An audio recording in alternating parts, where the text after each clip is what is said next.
नमस्कार सर, मी प्रतीक्षा बनसोडे. झी 24 तास मध्ये तुमचं सगळ्यात आधी स्वागत. आपल्यासोबत आहे डॉक्टर रवी गोडसे.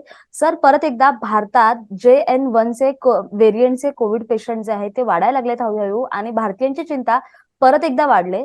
तर तुम्ही मला सगळ्यात आधी समजावून सांगाल का की हा नवीन व्हेरियंट जो आहे तो कितपत घातक आहे आणि या व्हेरियंट पासून जे आहे ते सामान्य नागरिकांनी आपलं संरक्षण कसं करायचं? हा बिलकुल घातक नाहीये आणि हा नवीन पण नाहीये. हा जुनाच आहे हो. ही सगळी ओमिक्रॉनची पिल्ल आहेत. आपण पुढे काय बोलायच्या ती एक बघून टाकूया हम्म. की JN.1 मुळे भारतामध्ये काही लहर येणार नाही, हॉस्पिटलायझेशन वाढणार नाही, काहीही प्रॉब्लेम येणार नाही. जे आहे त्याचं टकाटक चालू ठेवा. काही काही काळजीचं कारण नाही. हा काय झाला ना, ओमिक्रॉन आला होता ना 2021 मध्ये, तो मामूली होता. तो आला तेव्हा ते सगळे बंद बिंद करायला निघाले होते. एक मनुष्य होता, मला आठवते, तो हुशार होता, दिसायला पण चांगला होता, मीच होतो मला वाटतं. तर मी काय म्हटलं होतं की ओमिक्रॉन कदाचित भारताचं वरदान ठरेल. भारताला छोटासा बूस्टर देऊन जाईल, आफ्रिकेला वॅक्सिन देऊन जाईल, मामूली आहे, सगळ्यांना नॅचरल इम्युनिटी देऊन जाईल. तसंच झालं होतं. भारताचं पॅन्डेमिक जुलै 2021 मध्ये संपलं होतं. मग ओमिक्रॉनचा BA.2 आला. मग BA.2 पासून BA.2.86 आला. 2.86 पासून हा JN.1 आलाय. हा ओमिक्रॉनचाच व्हेरियंट आहे.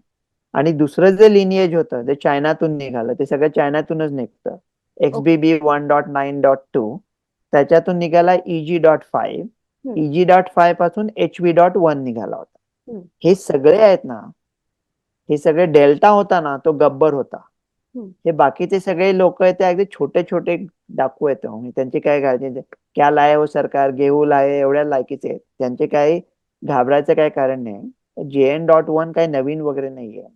तो खूप जुना आहे. आता ओके. अमेरिकेमध्ये तो सगळ्या ज्या कोविड केसेस आहेत त्याच्यामध्ये आता JN.1 ताबा घेतोय.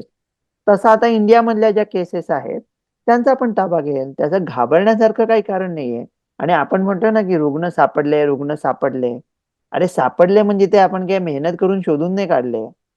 आणि रुग्ण नाहीच आहेत, ते नॉर्मल माणसं आहेत बिचारी. ते हम्म. लोक होतेच तिथे, आपण टेस्टिंग करायला लागलो म्हणून सापडले. टेस्टिंग बंद केलं की हे पण बंद होईल. घाबरायला कधी पाहिजे? तुमचे हॉस्पिटलायझेशन जेव्हा वर जातील किंवा लोकांना श्वास घ्यायला त्रास होईल, ऑक्सिजन मिळणार नाही. आणि कसं असतं ना, हा जो JN.1 सारखा व्हेरियंट असतो ना, तो शक्यतो नाक आणि घशातच राहतो. ओके. तो लंग्स मध्ये जातच नाही. त्याच्यामुळे ऑक्सिजन कमी होत नाही.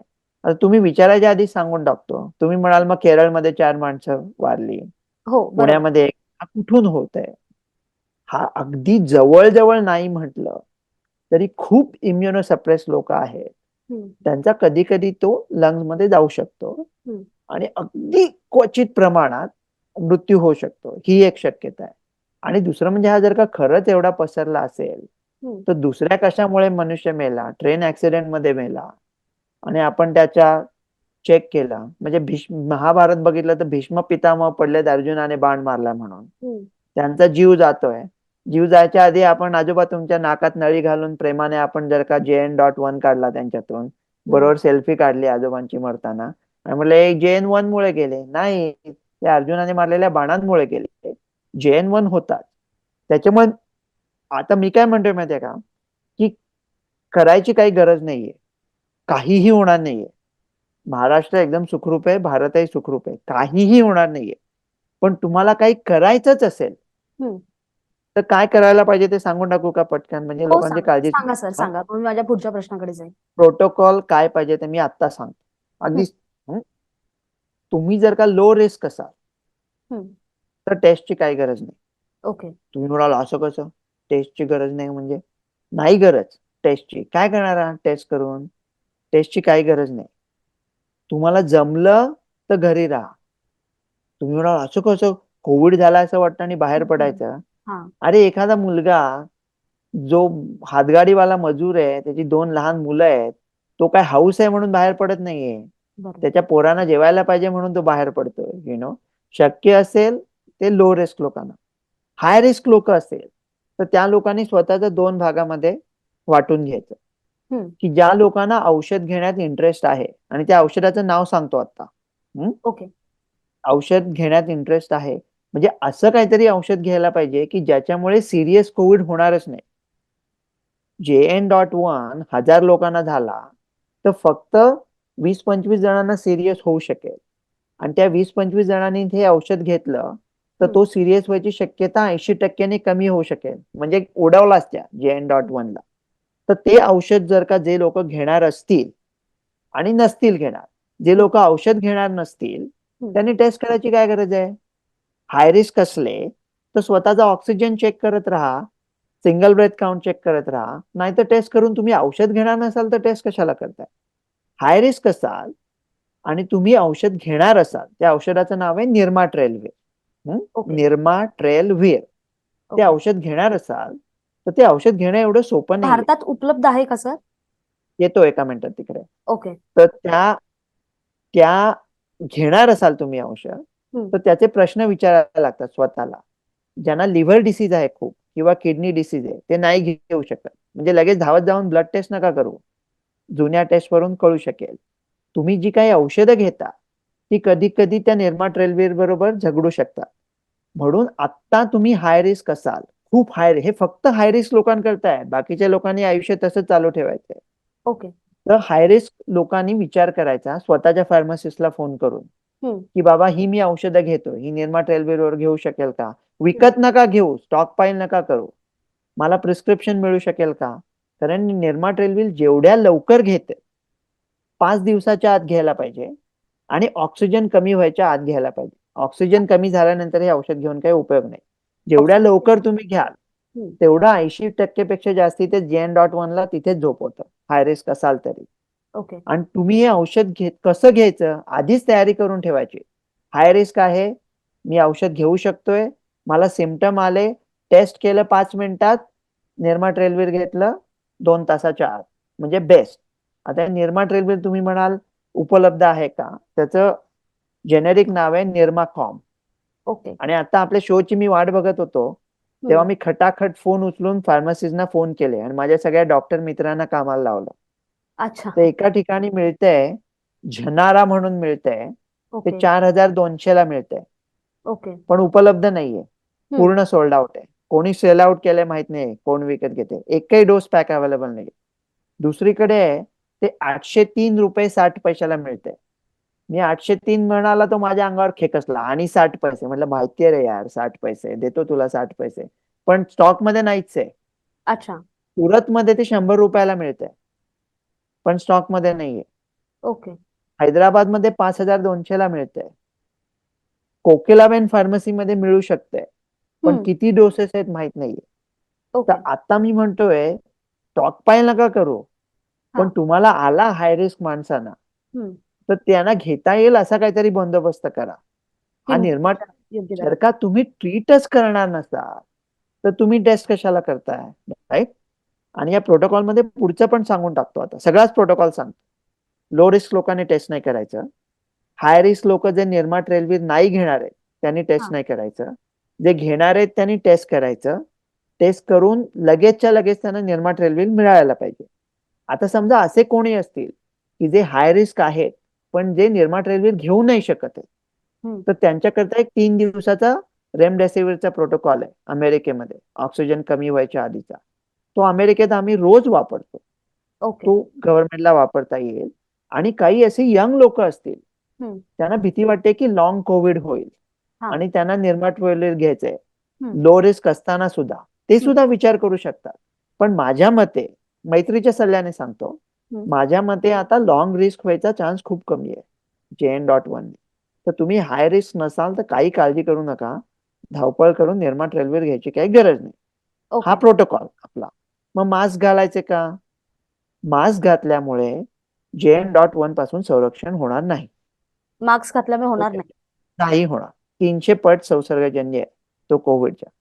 पण सर हा मास्क घातक आहे? घातल्यामुळे जर हा 300 घातक नाहीये, बिलकुल घातक नाहीये, एकदम मामूली आहे, ओके. टपरी आहे एकदम, सोडून द्या. हा, पण मास्क घातल्यामुळे फ्लू पासून संरक्षण होऊ शकेल, RSV, दुसरे व्हायरस. त्याच्यामुळे जे लोक ऑलरेडी हाय रिस्क आहेत त्यांचं संरक्षण बाकीच्या याच्यापासून होऊ शकेल. कोणी घातले मास्क तर त्यांची थट्टा नका करू, पण नाही घातलेली त्यांना बेजबाबदार म्हणू नका, दंड करू नका. मॅन्डेट आणू नका. मास्क मॅन्डेटने काही उपयोग नाही. हम्म. हा, मास्क सोडून द्या. आता गर्दी करू नका. काय वेडेपण आहे. अरे गर्दी करू नका काय. एखाद्या माणसाचं काम असेल पाकिट मारायचो, तो बिचारा कसा काम करणार गर्दी नाही तर. एखादा मनुष्य बांगड्या विकतो जत्रेमध्ये, तो काय ताडोबाच्या जंगलात जाऊन बसणार आहे का एखाद्या वाघाला वाघिणी करता हव्यात का बांगड्या. त्याला बांगड्या जत्रेतच विकायला पाहिजेत ना. गर्दी करू नका म्हणजे काय. म्हणजे ह्या ह्या सगळ्याचा काही उपयोग नाही. आता व्हॅक्सिन बूस्टर घेतला हाय रिस्क लोकांनी तर त्यांना फायदा होईल का. खूप फायदा होईल. तर मी मी माझ्या माझ्या प्रश्नाकडे येते. एक मिनिट, माझा या प्रश्न या त्या संदर्भात सॉरी हा. निगडीतच आहे. माझा दुसरा असा प्रश्न होता की गेल्या काही दिवसापासून आहे ना, बऱ्याच जणांना आहे ना सर्दी खोकल्याची लागण आहे. मग त्यांना ते म्हणजे सर्दी खोकला झाल्यानंतर तो बरा देखील होतोय, पण मग त्यांनी असं समजायचं की का हा कोरोना आहे किंवा सामान्य सर्दी खोकला आणि कोरोना यात काय फरक आहे. कारण आता भारतात हिवाळा सुरू झालेला आहे, म्हणजे थंडी वाढू लागलेली आहे, त्यामुळे सर्दी खोकल्यांचा त्रास अनेक जणांना जाणवतोय. मग त्यांना अशी सुद्धा भीती आहे की आपल्याला JN.1 असं झालं नसेल का, किंवा मग सामान्य सर्दी खोकला आणि ह्याच्यामध्ये काय फरक आहे तो सांगाल का? काहीच फरक नाहीये. हम्म. आणि त्याचा फरक कळणं पण कठीण आहे. ओके. पण जर का गब्बर रामगडच्या जत्रेत येऊन नाचतोय आणि तुम्हाला गुलाल लावून जातोय, हम्म. मग फरक पडेल. नाचू दे ना, गब्बरला नाचू दे, कालियाला नाचू दे, जे कोणी असतील त्यांना नाचू दे ना. आपण पण त्यांच्या बरोबर सण साजरे करू. मी काय म्हणतोय, तुम्हाला सर्दी खोकला झाला असेल हम्म. तर तुम्हाला शक्य असेल तर दूर राहा थोडे इतरांपासून. शक्य असेल तर हम्म.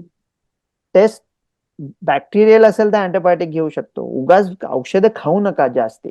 हम्म. जेवढं नैसर्गिक जेवढे बरे व्हाल तेवढं चांगलं आहे. तुम्ही जर का हाय रिस्क असाल हम्म. आणि तुम्हाला भीती वाटते हा कोविड असू शकेल JN.1, तर हे लक्षात ठेवा की JN.1 मामूली आहे. ओके. पण हाय रिस्क असाल तर मग तुम्ही निर्माट रेल्वेचा विचार करू शकता. हा सगळा विचार तुम्ही आधीच करून ठेवायचा. त्याच्यामुळे एखादा लो रिस्क मनुष्य असेल, तो आत्ता खोकतोय, तर त्याने काय करायला पाहिजे. काय सर्दी खोकला ताप, आपल्याकडे प्रदूषण पण एवढं आहे, हिवाळा पण आलाय. एखाद्या हाय रिस्क माणसाच्या जवळ असेल, मास्क घाल. नाही घातला तरी फरक पडत नाही. हात धुवून काही विशेष फरक पडत नाही. गर्दी तर टाळता येत नाही भारतामध्ये. काय करणार तो बिचारा. काम करत राहा, मजा करत राहा, दुसरं काही होणार नाहीये. हाय रिस्क माणसाने फक्त निर्माट रेल्वेत घ्यायचं तेवढंच आहे. बाकी करणार काय तुम्ही. नाही. सर, माझा पुढचा प्रश्न आहे की आता गेल्या काही महिन्यात ज्यांचा जन्म झालाय त्यांच्यासाठी कोरोना अगदीच नवीन असेल, त्यांना कोरोना काय माहितीच नाहीये. अशा त्या नवीन व्हेरियंटचा त्यांना किती धोका आहे. म्हणजे अनेक लहान मुलं असतील ज्यांचा गेल्या काही महिन्यात जन्म झालाय, 2021, 22, 23 मध्ये. मग त्यांच्यासाठी कोरोना नवीन आहे अगदीच, आणि त्यांना काहीच याच्याबद्दल म्हणजे त्यांच्या बॉडीसाठीच तो नवीन असेल, तर त्यांना किती या व्हेरियंटचा धोका आहे? फार छान प्रश्न विचारला तुम्ही. हम्म. कारण आपली कशी भारताची सगळी जा पाया आहे तो हम्म. नैसर्गिक डिसीजमुळे आहे. हम्म. आणि आईच्या दुधातून हम्म. मुलाला कोविडच्या अँटीबॉडी जाऊ शकतील हम्म. पहिले 6 महिने. म्हणजे जी अगलीच बालकं आहेत त्यांना किती अँटीबॉडी जातील ते आईच्या किती अँटीबॉडीज आहेत, किती ऍक्टिव्ह आहे त्याच्यावर अवलंबून आहे. ओके. पण जरी या मुलांना नैसर्गिक काही हे नाही आणि हे पण नाही, व्हॅक्सिन पण नाही लहान मुलांना आपल्याकडे. फार हम्म. छान प्रश्न विचारला तुम्ही. पण हा JN.1 एवढा मामूली आहे ना, हम्म. आणि तो मुलांमध्ये ऑलरेडी मामूली असतो. ओके. सगळाच कोविड, डेल्टा सुद्धा मुलांमध्ये मामूली होता बऱ्यापैकी. तर JN.1 तर अजून मामूली आहे. मुलांमध्ये धोका थोडा एवढाच आहे की रेस्पिरेटरी सिन्सेशियल व्हायरस म्हणून जे इन्फेक्शन होतं, व्हायरल इन्फेक्शन, हम्म. त्याच्यामुळे ते हॉस्पिटलला जाऊ शकतात. पण अगदी कमी चान्स आहे त्याचा. ओके. आपल्याकडे तसं ते कमी आहे. हम्म. फक्त चीनमध्ये त्याचं खूप प्रमाण वाढलंय म्हणून लोक घाबरले होते. आणि चीनमध्ये वाढलंय कारण त्यांनी एवढा स्ट्रिक्ट लॉकडाऊन केला होता की स्वतःच्या इम्युनिटीच्या पायावर कुऱ्हाड मारून घेतली होती. आपल्याकडे तसं झालं नव्हतं. हम्म. त्याच्यामुळे आपल्या बाळांना जी हर्ड इम्युनिटी आहे ती प्रोटेक्ट करत राहील. ओके. त्याच्यामुळे त्यांना कोविडचा अनुभव नसला तरी हा. JN.1 पासून त्यांना काही धोका नाही. Okay sir. सर, माझा नेक्स्ट क्वेश्चन आहे, ज्यांना आधीच 1 किंवा 2 वेळा कोरोना होऊन बरं झालेले आहेत त्यांना हा धोका किती असेल. म्हणजे ज्यांना आधीच कोरोनाची लागण झाले, 1 वेळा झाले असेल किंवा 2दा झालेली असेल, त्यांच्यासाठी हा व्हेरियंट किती धोकादायक आहे? धोकादायक कोणासाठीच नाहीये. ओके. पण त्यांना परत कोरोना होऊ शकतो. अच्छा, मग लोक चान्सेस अगदी आहेत. वैतागतात. ते म्हणतात काय तुम्ही सांगितलं आम्ही 2 डोस टोचून घेतले एवढ्या हौसेने. आम्हाला कोरोना पण होऊन गेला, ओमिक्रॉन पण झाला, एक तर मनुष्य बिचाराला डेल्टा झाला, ओमिक्रॉन झाला, 2 डोस घेतले, बूस्टर घेतले, अनेक जणांना त्याला होतं. परत कसा होतोय, का होतोय माहितीये का? हा खूप इन्फेक्शियस होत आहे, हे जे नवीन नवीन व्हेरियंट येतात ओके. त्याच्यामुळे ते तुम्हाला चकवतात, इम्युनिटीला चकवतात आणि तुमच्या शरीरात घरामध्ये घुसतात. करोना चोर आहे तुमच्या घरात घुसणारा, ते दारं एवढी उघडतो तर कुठल्या तरी दारातून घुसतो, पण तुमच्या बेडरूम पर्यंत नाही जाऊ शकत, मारू नाही शकत तुम्हाला. तिथे वाटेत त्याला अडवलं जातं, कारण तो मामुली आहे, बेडरूम पर्यंत पोहोचत नाही, पण घरात घुसू शकतो, फुरटा येतो तो. तर त्याच्यामुळे होऊ शकतो तुम्हाला JN.1, पण कदाचित तुम्हाला कळणारच नाही आपल्याला झाला होता ते, आणि तसाच्या तसा होऊन जाईल तो. Okay sir. माझा नेक्स्ट क्वेश्चन आहे सर, गरोदरपणात असणाऱ्या महिला आहेत, म्हणजे अनेक आता महिला ज्या असतील त्या गर्भवती असतील आणि या लाटे दरम्यान म्हणजे आता ही परत एकदा लाट असं आपण बोलू शकतो किंवा हा याची लागण छी, सुरू छी, छी. झालेली आहे. लाट काय डॉक्टर रवी गोडसेंच्या समोर तुम्ही लाट बीट काय बोलता? काय लाट बीट नाही, दुसरी लाट आली होती ती शेवटची लाट, त्याच्यानंतर काय लाट बीट आलेली नाही. कसली लाट ही काहीच ओके. नाहीये लाट बीट, तर बोला मग पण. हा, गर्भवती महिलांनी कशी काळजी घ्यायची, त्यांनी त्यांच्या पोटात असणाऱ्या बालकाची आणि त्यांची कशी काळजी घ्यायची, कारण परत एकदा आता JN.1चा संसर्ग थोडा थोडा वाढतोय, तर त्यांनी काय काळजी घ्यायला हवी? थोडा नाही, हा खूप संसर्गजन्य आहे, हा खूप म्हणजे वाढेल. वाढेल, आणखी वाढेल हा. हो, वाढेल ना, वाढेल, कळणारच नाही कदाचित, एवढा मग वाढेल मग सर कळणारच अशा नाही वेळी कदाचित. केसेस पण जास्त वाढतील, मग आरोग्य यंत्रणेवरती भार पण येईल, लोक पॅनिक हो, होतील. केसेस वाढल्या ना, हम्म, तरी त्या लोकांना ऑक्सिजन लागायला लागला, हम्म, औषधं लागायला लागली, तर यंत्रणेवर भार येईल ना. हा, त्यांच्यावर जर का त्या केसेस आहेत ते तुम्हाला कळलंच नाही, तुम्ही हम्म, टेस्टच केल्या नाही, हा, तुम्ही छत्री उघडून उभे आहात, प्यार हुआ इकरार हुआ गाणं म्हणताय, आणि तुमच्यावर 50 थेंब पडले काय 4,000 पडले काय काय फरक पडतो, जोपर्यंत तुम्ही भिजत नाही तोपर्यंत, ओके. त्याच्यामुळे कपूर नर्गिस आहे त्याच्यावर आपण पण उभं राहायचं, छत्रीतून पाणी नाही पडलं की झालं ना डोक्यावर. त्यात किती थेंब पडतात, किती केसेस येत आहेत, हम्म, केसेस मोजूच नका, तुम्ही ओके. फक्त हॉस्पिटलायझेशन बघा. आणि हॉस्पिटलायझेशन आता अमेरिकेतली वर गेली, हा, डिसेंबर 10च्या आठवड्यामध्ये 23,000 होती, पुढच्या आठवड्यामध्ये 26,000 झाली. हो, आता अजून थोडी, पण आमच्याकडे, तुम्ही मुंबईत थंडी म्हणता, आमच्याकडे म्हणजे पिट्सबर्ग मध्ये अमेरिकेत कडाक्याची थंडी आहे, आमच्याकडे यावेळेला हॉस्पिटलायझेशन नेहमीच वर जातात, आणि ओके. फ्लू पण खूप आहे, RSV पण आहे, आणि ह्या करोनाचे थोडे आहे, पण सगळे बरे होत आहेत. त्याच्यामुळे कोणी, आता ज्या गरोदर बायका असतात ना, हम्म, त्या थोड्या हाय रिस्क समजल्या जातात, हम्म, बरोबर. कम्पेअर्ड टू, म्हणजे नॉर्मल. बाकीच्या, त्यांचं वय लहान असलं तरी हाय रिस्क समजल्या जातात. हम्म, त्यांना मास्क घालायचं तर पण काय हो, म्हणजे गुदमरल्यासारखं झालं त्यांना, आणि मी म्हणतोय नाही त्याने हे होणार, हा, तर तुम्ही काही जास्ती काळजी करू नका. गरोदर असाल तर प्रॉब्लेम म्हणजे निर्मा ट्रेलवीर पण घेऊ नाही शकत, पण ते पण बघायला लागतं की ते आहे की नाही, आणि शक्यतोवर कशाला ना, हम्म, हम्म, गरोदर असताना. हम्म, हा माइल्डच होईल आणि पटकन बरा होईल, झाला तरी कळणार सुद्धा नाही बहुधा, आणि लॉंग कोविड होणार नाही बहुतेक जणांना. त्याच्यामुळे गरोदर बायकांना म्हणून तुम्ही काही शांत राहा, एकदम काळजी करू ओके. नका. Okay sir. माझं सर नवीन म्हणजे नेक्स्ट क्वेश्चन आहे की अनेकदा असं झालंय की आता म्हणजे गेल्या वर्षी पण डिसेंबर मध्ये साधारण नवीन व्हेरियंट जो आहे ओमोक्रॉनचा जो व्हेरियंट होता तो आलेला होता ओमायक्रॉनचा. तर साधारण डिसेंबर मध्ये जे आहे म्हणजे थंडी वाढेल, तुम्ही आता जसं म्हटलात की अमेरिकेत सुद्धा खूप थंडी आहे, तर थंडीच्या कडाक्यात हा व्हेरियंट जास्त प्रभावशाली काम करतो का मानवी शरीरावरती, किंवा तो जास्त ऍक्टिव्ह होतो, सक्रिय होतो, किंवा त्याचे रुग्ण अधिक सापडतात, असं काही आहे का? कारण गेल्या वर्षी नाही सुद्धा नाही सर नववर्षाच्या सुरुवातीला अशाच बातम्या येत होत्या, वारंवार चर्चेत होत्या आणि रुग्ण सापडत होते, म्हणजे नेमकं काय आहे? नाही नाही, आता जशी डिसेंबर मध्ये आपल्याकडे थंडी आहे तशी ऑस्ट्रेलियात नाहीये, ओके. न्यूझीलंड मध्ये नाहीये, साऊथ आफ्रिकेत नाहीये, हम्म, चिलेमध्ये, अर्जेंटिनामध्ये नाहीये, साऊथ हेमिस्फिअर मध्ये कुठेच नाहीये. तर हम्म, फ्लू तसाच होतो ना, हम्म, पिंगपॉंग टेबल टेनिस सारखा, नॉर्थ हेमिस्फिअर मधून साऊथ मधून. कोविडच्या मध्ये लॉकडाऊन होता म्हणून फ्लू गेला नव्हता, कारण काही सीडिंग झालं नव्हतं हा, ट्रॅव्हल नसल्यामुळे. आपण म्हटलं ना कोविड तुमच्या घरात घुसणारा चोर आहे, हम्म, तो चोर घुसतो जेव्हा दरवाजा उघडून, तो दरवाजा उघडा ठेवतो, त्याच्यातून फ्लूही आत येतो, मग ओके. बॅक्टेरिया पण आत येऊ शकतो. त्याच्यामुळे ज्या लोकांना कोविड झालेला असतो हम्म, त्यांना कदाचित अजून बॅक्टेरिया इन्फेक्शन होऊ शकतं, कधी कधी डबल इन्फेक्शन होऊ शकतं. त्याच्यामुळे हे सगळं एकत्र येतं.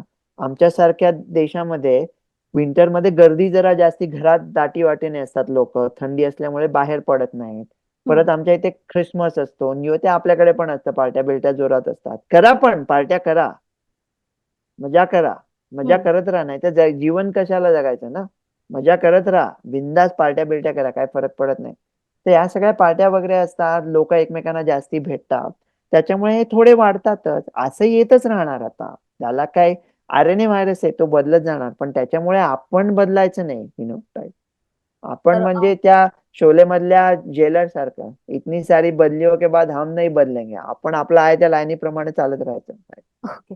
सर, माझा नेक्स्ट क्वेश्चन आहे की कोरोना उपचार घेतलेला म्हणजे दोन ज्यांनी लसी घेतल्यात, वॅक्सिन घेतलेल्या आहेत, त्यांना आता काही आरोग्याच्या गंभीर समस्यांना सामोरं जावं लागतंय. म्हणजे काहींना हृदयविकार असेल किंवा काहींना कंबरदुखीचा त्रास असेल, काहींना शस्त्रक्रिया सुद्धा काही कराव्या लागलेल्या आहेत. म्हणजे अशा बातम्या येतात, यामध्ये किती तथ्य आहे? म्हणजे वॅक्सिन घेतल्यानंतर किंवा लसी घेतल्यानंतर असा काही त्रास होतो का? किंवा लोकांमध्ये असं भीतीचं वातावरण आहे, सर्वसामान्यांना असं वाटलं की अरे बापरे, आपण वॅक्सिन घेतलं तर असं काही होतं, किंवा त्याच्याबद्दल एक भीती निर्माण आहे लोकांच्या मनात. तर त्यात काही तथ्य आहे का की या या भीतीमुळे काय नुकसान होतंय ते मी समजावून सांगतो तुम्हाला. हम्म, ह्या जी सगळी व्हॉट्सअपवर भीती पसरते ना एक्झॅक्टली. व्हॅक्सिनमुळे, हे म्हणून आता लोक व्हॅक्सिन कमी घेतात. हा. रेड. अमेरिकेमध्ये हम्म. 85 लाख लोकांनी हम्म. यावर्षी फ्लू व्हॅक्सिन कमी घेतली हम्म. मागच्या वर्षीपेक्षा. ओके. आम्ही दरवर्षी सगळ्यांना फ्लू व्हॅक्सिन देतो. हा. यावर्षी 85 लाख लोकांनी व्हॅक्सिन कमी घेतली. हम्म. त्या 85 लाख लोकांपैकी 85,000 हॉस्पिटलमध्ये पोहोचले ना, तर आमची तर वाताहत उडेल. आणि यंत्रणेवर हे पण. सगळं ती फ्लू व्हॅक्सिन न घेतल्यामुळे. बरोबर. दरवर्षी व्हॅक्सिनमुळे 20 लाख बालकांचा जीव वाचतो. हम्म. आता हे सगळं व्हॉट्सअपमुळे गडबड चालू आहे ना, त्याच्यामुळे आईबापांनी घाबरून आपल्या मुलांना आपण DPT, पोलिओ, हम्म. हेमोफिलस इन्फ्लुएन्झा बी, हेपेटायटिस ए, हेपेटायटिस बी, रोटा व्हायरस, हम्म. हे जे सगळे नॉर्मल, व्हेरिसेल्ला, MMR, हे सगळे व्हॅक्सिन बंद केल्या ना, हा. तर ही भारताची दुसरी लहर पिकनिक होती असं वाटेल, असं तडफडून लोक मरतील रस्त्यावर 10-15 वर्षांनी. एवढी म्हणजे वाट वॅक्सिन लागेल. इम्पॉर्टंट आहे. व्हॅक्सिन खूप इम्पॉर्टंट आहे, पण काय माहितीये का, जी लोक व्हॅक्सिनच्या विरोधात बोलतायत हम्म. त्यांचं सुद्धा आपण असं त्यांना एकदम सायंटिफिक म्हणून गप्प नाही बसवता का. ते आपलेच लोक आहेत सगळे. हा. प्रेमाने त्यांचं सगळं बोलणं ऐकून घ्यायला पाहिजे. काय हम्म. म्हणतायत ते एक्झॅक्टली, व्हॅक्सिन आणल्या होत्या फास्ट, बरोबर आहे, हम्म. साईड इफेक्ट होते, पण ते जे म्हणतात त्यांचं मुख्य जे आहे, हम्म. त्यांचे दोन मुख्य पॉइंट आहेत, दोन्ही चुकीचे आहे. एक म्हणतात की त्याने हार्ट डिसीज वाढलाय. हार्ट हा. डिसीज नक्की वाढलाय. ओके. हार्ट डिसीज नक्की वाढलाय, ही रुमर नाहीये, मीडियाचा काही संबंध नाही त्याच्यात. खरंच हार्ट डिसीज वाढलाय. पण तो जसा व्हॅक्सिन नव्या होत्या तसा कोविड पण नवा होता ना. ओके. कोविडमुळे हार्ट इन्फ्लमेशन झालं होतं, डिप्रेशन होतं, खायला पैसे नव्हते, हृदयात आशा नव्हती, लॉकडाऊन होता, डायबिटीस वाढला होता, मूर्खासारखे स्टिरॉइड वापरत होते, त्याच्यामुळे शुगर जास्ती वाढल्या होत्या, जिम बंद होते, बाहेर चालायला बंदी होती. या खरं. सगळ्या गोष्टीमुळे जो परिणाम झालाय तो अजून पुढचे 3-4 वर्ष टिकेल. आणि आता आपण न्यूज आले की पटकन हेडलाईन मध्ये टाकतो किंवा आपल्या पटकन ध्यानात येतं. हम्म. तर ते आता आपल्या हातात आहे का? कोविड झाला होता ही हिस्ट्री बदलू शकतो का? नाही. नाही. आपल्या हातात काय आहे की हार्टचे बाकीचे जे रिस्क फॅक्टर असतील ते कमी करू शकतो. ते जर का आपण कमी केले तर ज्या पॅन्डेमिक चालू व्हायच्या आधी आपली जी रिस्क होती त्याच्यापेक्षा आपण कमी आणून दाखवू नक्की. या व्हॅक्सिनमुळे काही तसं होत नाहीये. हम्म. त्याच्या घाबरून तुम्ही जर का दुसऱ्या लहान मुलांना व्हॅक्सिन द्यायला थांबवलं तर खूप प्रॉब्लेम येईल. प्रॉब्लेम्स होईल. आणि आता कसं झालंय, आता अमेरिकेचा जो नवीन ऍडजस्टेड बूस्टर आहे ना, हम्म. ह्या नवीन ओमिक्रॉन करता आलेला, तो फक्त 16% लोकांनी घेतला. ओके. मग सर, फक्त सोळा भारतीयांनी टक्के लोकांनी. माझा हा प्रश्न होताच अगदी पुढचा. मग भारतीयांनी सुद्धा बूस्टर डोस घेतला हवा, म्हणजे घेतला पाहिजे का? आता ज्यांच्या 2 लसीकरण झालेले आहेत जे त्यांनी आता ज्या तुम्ही 2 लसी घेतल्या भारताच्या, छान होत्या, हा. कोविशिल्ड आणि कोवॅक्स.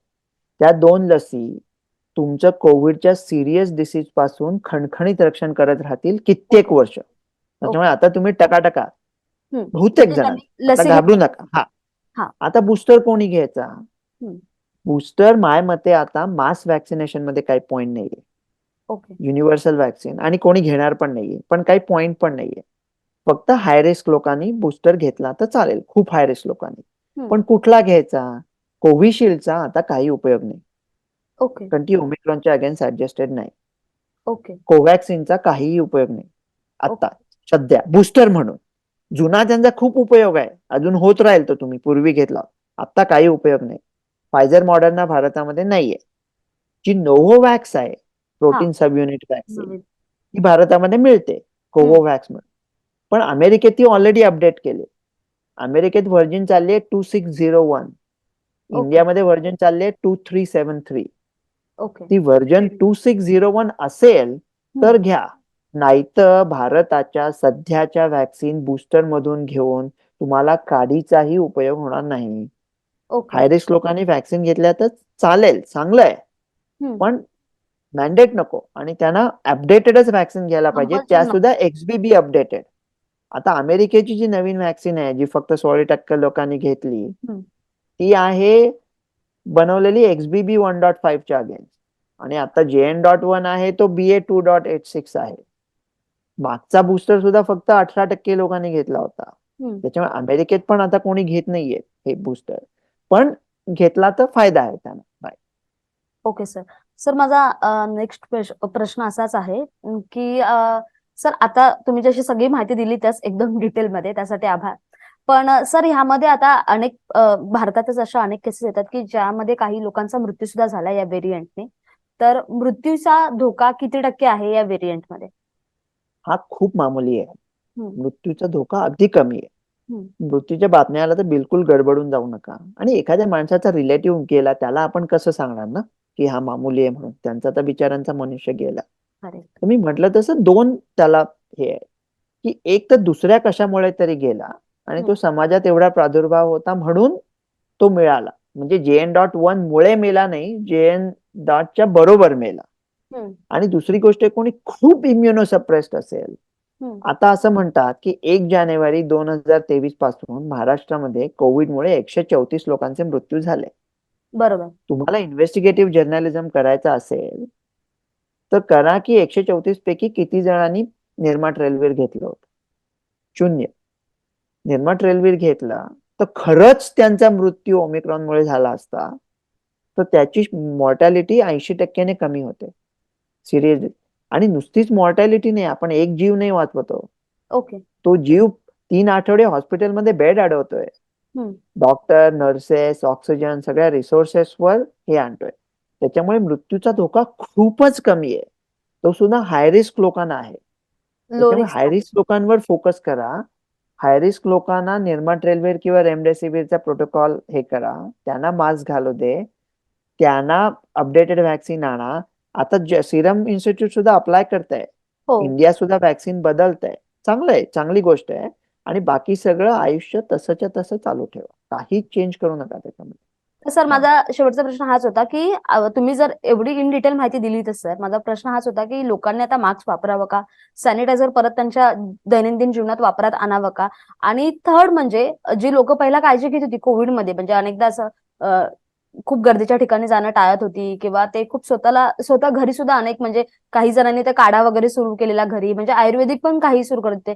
तसं परत एकदा रक्षण करण्यासाठी लोकांनी संरक्षण करण्यासाठी स्वतःचं असं काही सुरू करायला हवं का? म्हणजे स्वतः सेल्फ इन्स्पायर होऊन मास्क घालणं असेल किंवा गर्दीच्या ठिकाणी जाणं टाळणं असेल किंवा म्हणजे अनेक गोष्टी आहेत, म्हणजे परत एकदा सॅनिटायझरचा वापर करणं असेल, बाहेरचं खाणं पिणं टाळणं असेल, अशा गोष्टी परत करायला हव्यात का? बिलकुल तर नाही. भारतात सर कसं लोकसंख्या. तुम्ही बाहेरच्या गोष्ट खायचं टाळणं म्हणालात, हम्म. ते पाणीपुरीवाले वगैरे आहेत, दही वडा विकतात, त्यांचा जीव आहे, पोट आहे त्यांचं, हम्म. त्यांची मुलं आहेत, ते काय खाणार? असं आपण अचानक बंद केलं तर. हम्म. सॅनिटायझर वापरा, तर हात धुवायला कुठला डॉक्टर नाही म्हणणार आहे? बाकीचे डिसीज कमी होतील. हम्म. कोविड हातावरून पसरण्याचा चान्स फक्त 10,000मध्ये 1 आहे. सॅनिटायझरमुळे माझ्यामध्ये काही फरक पडत नाही, हम्म. मास्कमध्ये काही फरक पडत नाही. गर्दी टाळणार तुम्ही म्हणता, अरे काय तुम्ही कसे टाळणार आहात त्याला? एवढा आज संसर्गजन्य असेल तर हम्म. आपल्याला कळायला पण असं सामर्थ्य काहीतरी लागतं ना की आपण काय काहीतरी करू. करावं. नाही, तुम्ही जसं म्हटलं तेवढा संसर्गजन्य आहे, तर काहीतरी काळजी घ्यावी लागेल ना नागरिकांना, अहो, त्यासाठी काय? संसर्गजन्य एवढा आहे हम्म. की तुम्ही काळजी घेतली तरी तो तुम्हाला थांबवू शकत नाहीये. तुम्ही त्याला थांबवू शकत नाही आणि तो मामूली कदाचित पटकन होऊन जाईल. ओके. म्हणजे तुम्ही काही करूच नाही शकत आहे त्याच्याबद्दल. नाही. तर त्याच्यामुळे काय वेगळं करायची गरज. आणि आपण हे जर का केलं ना, हम्म. तुम्ही म्हणणार मग काय हरकत काय आहे? हम्म. आता पटकन मास्क बद्दल बोलले. तुम्ही हम्म. म्हणाल असं कसं डॉक्टर म्हणतो. हम्म. आपण जे मास्क घालतो, आता मी दिवसातून माझे कोविडचे समजा 12 पेशंट असतील, हम्म. 30 पेशंट बघतोय दिवसातून. मी 17-18 तरी मास्क वापरले जातात. कधी N95, कधी रेग्युलर. एक सर्जिकल मास्क नष्ट व्हायला 400 वर्ष लागतात. कोट्यावधी भारतीय लोकांनी मागितले. अरे पूर्वी प्लास्टिकची पिशवी मागितली तर वापरली तर दंडुका घेऊन ₹50 फाईन करायला धावत होतात. हे कोट्यावधी मास्क, अब्जावधी मास्क अख्खं पर्यावरण डुबवून टाकतील. तेव्हा मग G20 मध्ये जातात हे सगळे लीडर प्रायव्हेट प्लेनने, की पर्यावरणातले गॅसेस कसे कमी करायचे. आणि या मास्कचं काय? म्हणजे थोडा आपण विचार पण करायला पाहिजे ना. त्याच्यामुळे भारतीय लोकांनी काय, आणि तुम्ही समजा काळजी घेतली, काळजी घ्या बाबा, तुमचं हाय रिस्क आहे. हम्म. मग काय, यावर्षी काळजी घेतली, या वर्षीचा ख्रिसमस डुबवला, पुढच्या वर्षी काय करायचं? जेन 1चा बाप दुसरा कुठला तरी FB3 येईल, मग MR3 येईल. मग आयुष्य असंच जगत राहायचं का? काळजी घेत पूर्ण. हे नाही तर ते हा RNA व्हायरस बदलत चालूच राहणार आहे. त्याच्यामुळे आणि ही तुम्ही अशी काळजी घेतली तर हम्म. तुमची इम्युनिटी कमी होईल. फ्लू करता चायनामध्ये सगळा प्रॉब्लेम इम्युनिटी कमी झाल्यामुळे. आपण का खणखणीत आहोत? कारण आपली इम्युनिटी चांगली आहे म्हणून. आपण स्वतःच्या पायावर धोंडा मारून घेतोय. त्याच्यामुळे काही तुम्ही बदलू नका. जे आयुष्य आहे तसं चालू ठेवा. हाय रिस्क लोकांची काळजी घ्या, थोडी काळजी घ्या. आणि आपण या छोट्या मोठ्या कुठल्या व्हायरसने गडबडून जाऊन आपण आपली वो अपनी वजह न बदलेंगे तो हम अपनी खू क्यों छोडेंगे, सुबक्सर बन के क्यों पूछे हमसे सरगरा क्यों हो. आपण कशाला बदलायचं? आपण आहोत तसे एकदम मस्त आहोत. तसेच चालू ठेवा, काही बदलू नका. ओके, धन्यवाद सर. तुम्ही खूप छान माहिती दिलीत आणि आम्हाला वेळ दिल्याबद्दल खूप खूप धन्यवाद.